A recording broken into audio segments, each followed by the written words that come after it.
Bonjour à tous. D'abord, je salue le président de la Fédération nationale de la pêche en France et de la protection des milieux aquatiques, cher Claude Roustan, les présidents et présidentes responsables des fédérations départementales, le groupe d'études pêche, loisirs, protection des milieux aquatiques à l'Assemblée, cher Jean-Michel Clément, le président du groupe d'études chasse et pêche du Sénat, Jean-Noël Cardou, et bien sûr Jean-Louis Bianco, que j'ai chargé de me représenter, puisque contrairement à l'an passé, je n'ai pas pu cette année être parmi vous à votre congrès, mais sachez que je suis parmi vous par la pensée, et je voudrais évoquer avec vous quelques sujets d'actualité notamment. D'abord, je sais que vous attendez des explications sur les questions de l'arasement des barrages, notamment du barrage de la Sélune. Voilà, en décembre dernier, je me suis rendue sur place. Vous savez, j'ai vu aussi qu'il y avait beaucoup d'incompréhension. Donc, j'ai renoué le fil du dialogue. J'ai reçu les élus des territoires. Et puis, bien évidemment, cette expertise indépendante m'a été remise. Elle est d'ailleurs sur le site du ministère. Tout le monde peut en avoir connaissance. Et elle fait l'ensemble de la liste des avantages et des inconvénients d'un maintien ou d'un arasement des barrages. Il y a d'autres barrages aussi, Vézins, La Roche-qui-Boit, qui imposent une revue de sûreté, d'ailleurs avec un examen technique complet.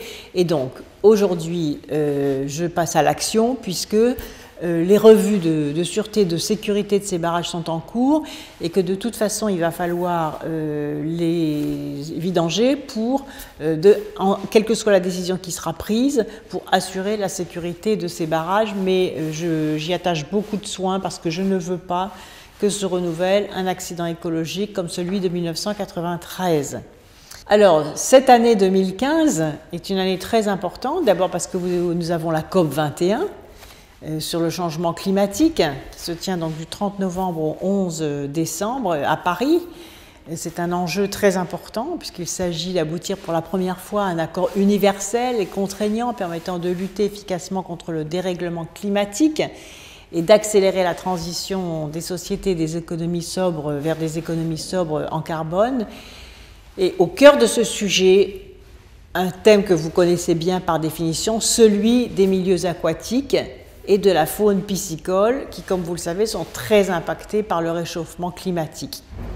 Et le deuxième point fort de l'année, c'est les deux autres points forts de l'année, c'est la loi de transition énergétique pour la croissance verte, d'une part, et d'autre part, le projet de loi pour la reconquête de la biodiversité, de la nature et des paysages, qui a déjà été examiné par l'Assemblée en mars, en première lecture, qui le sera en mois de septembre par le Sénat, et ce texte qui va permettre de créer l'Agence française pour la biodiversité. Pour ce qui concerne la pêche en eau douce, la loi pour la reconquête de la biodiversité va donner une reconnaissance législative aux plans départementaux de protection du milieu aquatique et de gestion des ressources piscicoles que les fédérations départementales élaborent. Je sais que c'était une revendication forte de vos fédérations.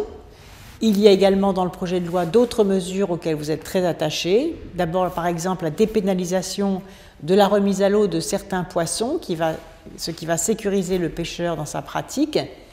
Ensuite, le droit de pêche banal pour les pêcheurs amateurs aux engins et aux filets dans les eaux du domaine public, qui avait été malencontreusement supprimé par la loi sur l'eau et les milieux aquatiques du 30 décembre 2006, sera rétabli. Et enfin, sachez aussi que j'ai fait une instruction au préfet pour établir une cartographie des cours d'eau et je compte sur vous pour participer à cette cartographie des cours d'eau. Parce que c'est sur cette base aussi que pourra s'appliquer la police de l'eau. Et donc je compte sur vous pour que, avec les agriculteurs qui ont été très demandeurs de cette directive, vous soyez des co-constructeurs de cette cartographie des cours d'eau, parce que c'est vous qui connaissez le mieux le patrimoine aquatique de la France, et donc je le répète, je compte absolument sur vous. Voilà, enfin je voudrais vous dire que je me réjouis de voir que la pêche se porte bien, puisqu'il y a une augmentation très importante des cartes de pêche délivrées, et je m'en réjouis, parce que ce mouvement récompense vos efforts en matière de développement, de promotion du loisir pêche. Plus de pêcheurs sur nos cours d'eau, c'est plus de vigilance quant aux pollutions et aux atteintes au milieu. C'est aussi plus d'intervention en faveur des rivières et des poissons. Et je vous remercie vraiment du rôle d'alerte que vous jouez. Vous êtes des observateurs de la nature. C'est vous aussi qui détenez la mémoire de l'équilibre, des équilibres aquatiques, de l'existence de nos vallées, hélas, dont beaucoup ont disparu, soit à force de remembrement, soit en raison du réchauffement climatique. Et l'eau est la première victime du réchauffement climatique. Et comme l'eau, c'est la vie, eh bien, les êtres humains qui sont au bord de l'eau sont directement touchés par le réchauffement climatique. Et donc, vous avez un rôle très important, un rôle de vigilance, je le répète, un rôle d'alerte. Et je compte sur vous pour le jouer plus que jamais. Très bons travaux à vous et à très bientôt.